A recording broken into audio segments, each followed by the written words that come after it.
Hello class 7th students. Now we start this chapter, means the continue this chapter, the new kings and kingdoms from Orier to Thanjavur. Okay, so here you see the two places.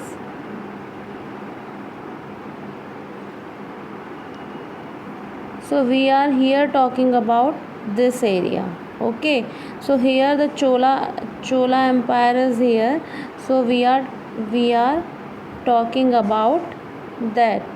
Okay, so now we are continue from here, that from Orier to Thanjavur. How did the Cholas rise the power? Now question is this, that how the Cholas rise the power. Okay, how they make their power in a developed manner and make them strong.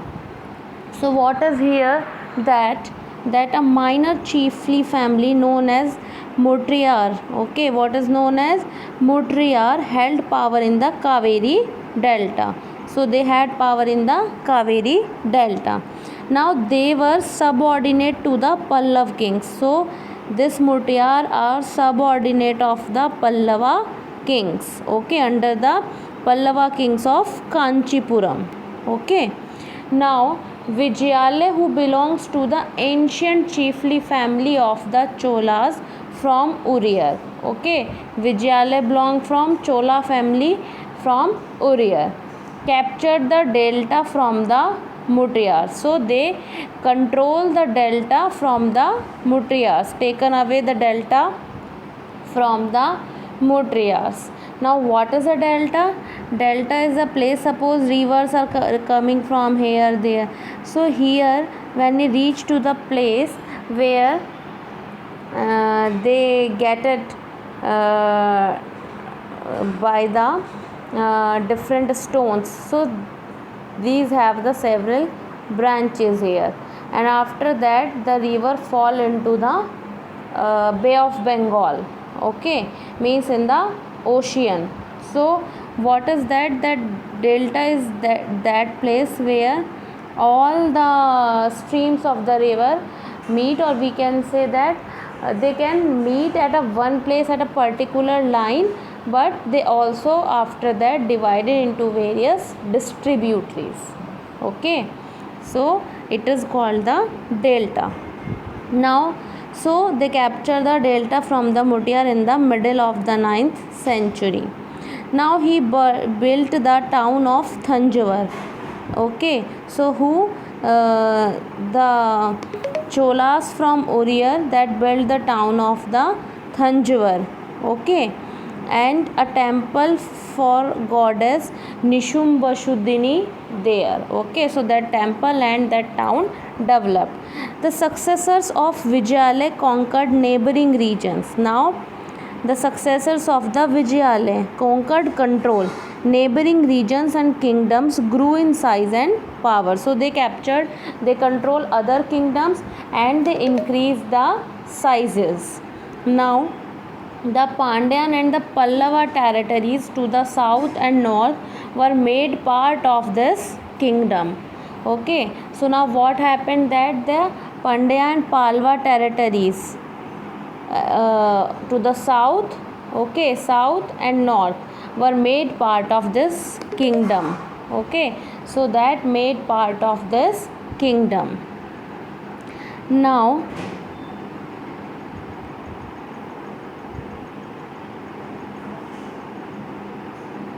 Raja first considered the most powerful Chola ruler. So is the most powerful ruler Raja, and he became king in 985 and expand, means increase the control over the most of the areas. Now he also organized the administration of the power. So he take care of the kingdom also. Raja's son Rajendra I, who is the Raja's son, that is Rajendra I, continue his policies, his father policies, and control the Ganga valley, Sri Lanka, and other countries of Southeast Asia developing a navy for this expedition. Means for this control, for controlling Sri Lanka, Southeast Asia, Ganga Valley, what that he increased his navy also. Now comes to the splendid temples and bronze sculpture. Okay, like here giving the picture of this picture of temple. Okay, sculpture is very good, design is very good, and means lots of work and sculpture was did in this temple. The big temples of Thanjavur and Gangaikonda Cholapuram, built by Raja and Rajendra, are architecture and sculpture marvels.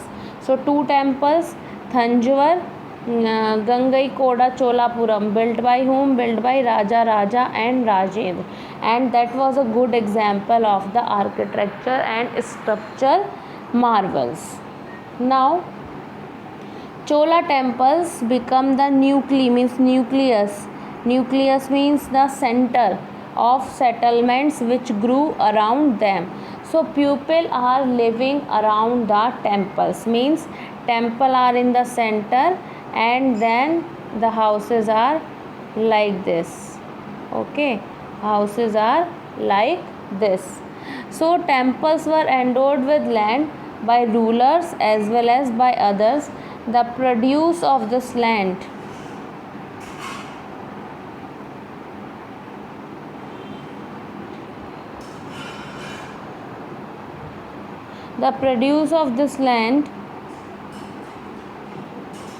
went into maintaining all, means the whatever amount coming by the temple, benefits for the priest, garland workers, cooks, sweepers, musicians, dancers, etc. Means whatever money is coming by the temple, that is given to the priest, garland makers, cooks, sweepers, musicians, dancers, etc. In other words, temples were not only places of worship, they were the hub of economic, social and cultural life as well. So that only not the place of the worship, what other activities also doing there, like economic, people come to the temple and give the trade, do the trade.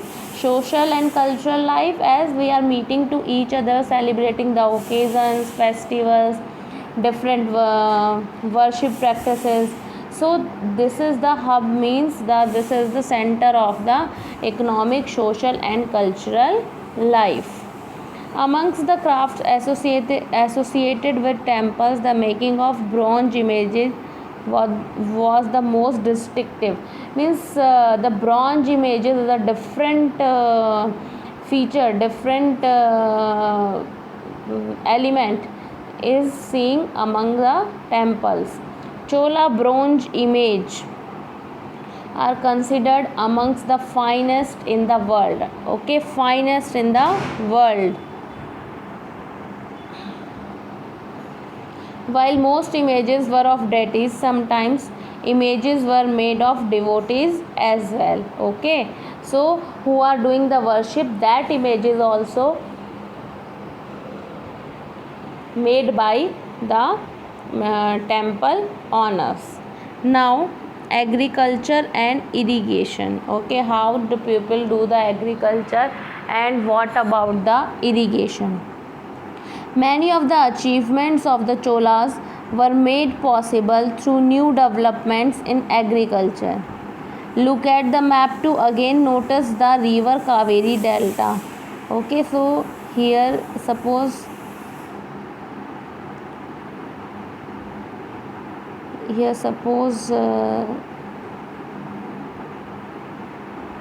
okay, so this is the river Kaveri delta. Okay, so what here, that development in agriculture because of the irrigation. Here river Kaveri branches empty into the Bay of Bengal, means that they drop down into the Bay of Bengal and depositing fertile soil on the banks of the river. Water from the channels also provide the necessary moisture for agriculture, particularly cultivation of rice. So what happened that water is necessary for the agriculture and cultivation of rice, but how can we depend so much on water? Then in other agriculture had developed earlier in other parts of Tamil Nadu. It was only from 5th 6th century that this area was depend upon a large scale cultivation. Forest had to be cleared in some regions. Okay, forest had to be clear for agriculture, then land to be available, labeled. Okay, and in the delta region embankments had to be built to prevent flooding and canals to be constructed. Okay, so what happened that you can continue in the delta region and making the embankments in the boundaries that in the rain that there is no harm, and they are waiting for that the crops grow so that they earn. Okay, now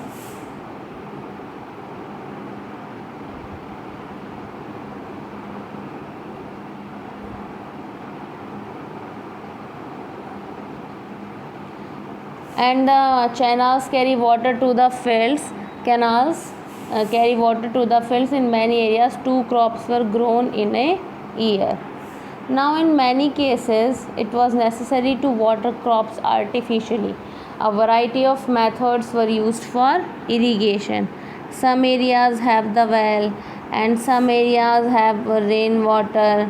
Okay, some that irrigation works requires planning, organization, labor and resource, maintaining these works and deciding on how water is to be shared. Most of the new rule as well as people living in villages took an active interest in these activities. So regularly they are doing that activities and finally what they are getting interest in doing such activities. Now here the administration of the empire.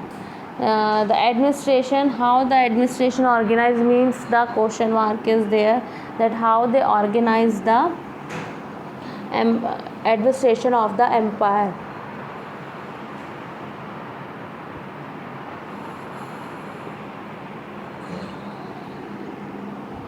Settlements of the peasants, means the houses of the peasants was known as ur, and become prosperous with the spread of irrigation agriculture. Groups of such villages means group of peasants that is formed the nadu. Okay, so that is formed the nadu. The village council and the nadu perform several administrative functions. So village council and the nadu both are taking the asking the problems, give the solution to the people, and what that they are performing certain functions for the benefit of their villages. Rich peasants of Velala caste exercise considerably control over the affairs of Nayadu under the supervision of the central government. Okay, now the Chola king gave some rich landowners title like Muvendvaram, Araria, and entrusted them with important offices of the state at the center. So those who are the rich peasants, that is the Velera caste, and where the people get the good rank also, like we do that we are giving bribe so that we can take this. So like this also that happened, that they are becoming the chief that is chief. Okay, of the king. So then with them important offices to the slate at the center.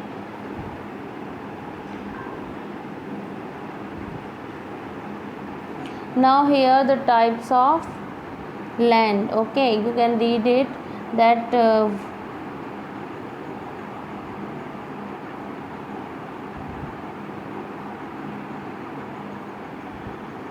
that land several categories: Velangi,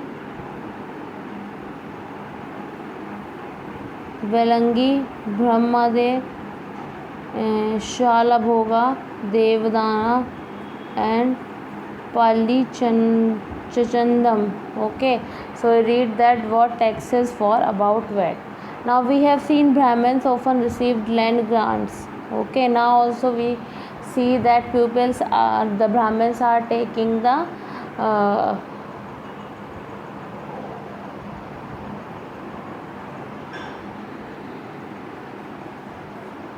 so we have seen that Brahmins often received land grants and Brahmadev. As a large number of Brahmins, this settlement emerged in the Kaveri River as well as of South India. So now the rich landowners, when the the land is tax free, then they can also purchase different lands in different places. Now each Brahmodaya was looked after by an assembly of Sabha or each Brahmadev was looked after by an assembly or Sabha of prominent Brahmin. Okay, these assemblies worked very efficiently. Their decisions were recorded in detail in inscriptions. So their decision recorded in inscriptions, often on the stone wall of temples. Association of traders known as Nagarams also occasionally performed administrative functional in town. Now inscriptions from Uttirmur in